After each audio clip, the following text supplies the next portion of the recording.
อัปเดตเอายาใส่3 มื้อยังบ่ออก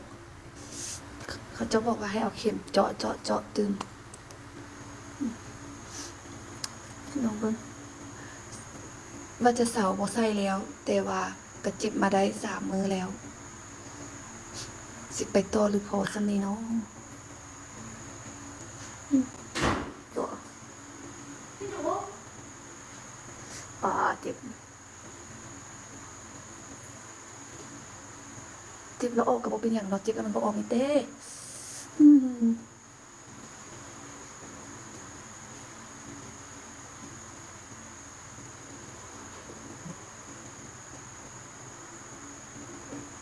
อ่า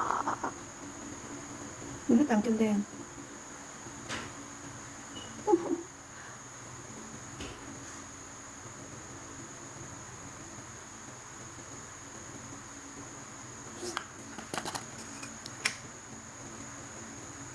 พอละเอาเข็มแทงให้มันเจ็บไม่เดือดเลย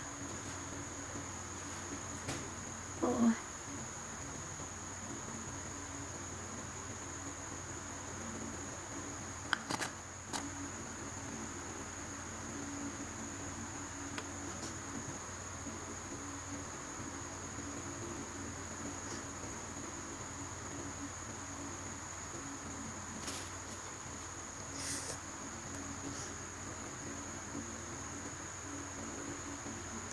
อ๋อ